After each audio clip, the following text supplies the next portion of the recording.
Memerintah Kejaksaan Agung ke jajarannya untuk menghentikan pengumpulan data dan keterangan seputar permasalahan program makan bergizi gratis di tengah proses penyidikan kasus yang menyeret ex-Jaksa Agung Muda Pidana Khusus atau Jampitsus Febri Adriansyah memunculkan tanda tanya. Apakah perintah penghentian itu murni karena proses pengumpulan data memang sudah selesai, atau bagian dari kesepakatan agar dua perkara yang belakangan menyita perhatian publik itu sama-sama tidak berkembang lebih jauh?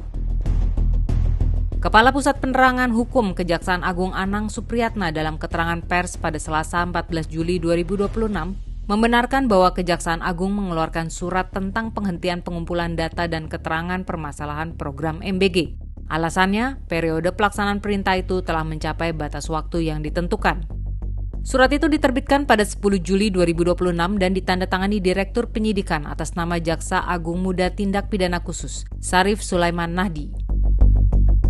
Surat penghentian itu kelanjutan dari surat tertanggal 15 Juni 2026 yang memerintahkan para kepala kejaksaan tinggi di seluruh Indonesia untuk menginventarisasi dan menyampaikan permasalahan dalam program MBG. Perintah itu sekaligus menindaklanjuti disposisi Jaksa Agung RI atas pemberitaan media yang disampaikan oleh Kepala Kejati Jawa Tengah perihal pengumpulan data dan keterangan terkait SPPG di Jateng.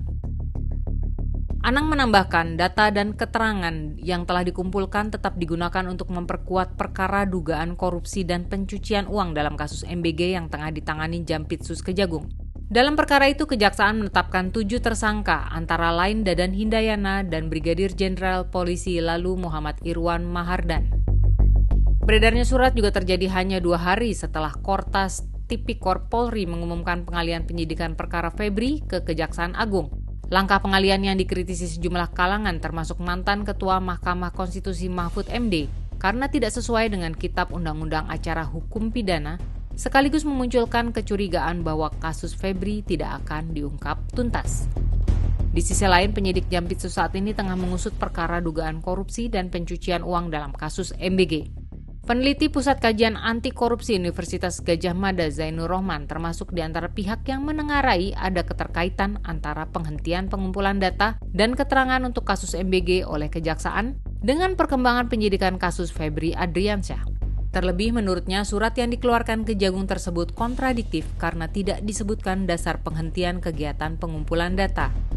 Sementara berdasarkan hukum acara pidana, pengumpulan informasi, bahan data, keterangan juga penyelidikan tidak memiliki batasan waktu. Di sisi lain, kata Zainur, program MBG memiliki segudang masalah baik di level pusat sampai ke daerah. Informasi adanya jual beli titik satuan pelayanan pemenuhan gizi atau SPPG sampai penyelewengan di tingkat SPPG sudah banyak bermunculan di publik. Belum lagi tersangka Sony Sonjaya yang menyebut adanya 41 nama yang terkait kasus dugaan korupsi program MBG yang kini disidik Kejagung. Bahkan, Febri sebelum mundur dari posisi Jampitsus menyebut 47 nama. Jika kemudian pengumpulan data dan keterangan dihentikan oleh Kejagung, menurut Zainur yang terjadi adalah kemunduran dalam pemberantasan korupsi. Hal itu berdampak pada Kejaksaan yang kehilangan kesempatan untuk mengembalikan kepercayaan publik dengan mengungkap korupsi di program MBG secara tuntas.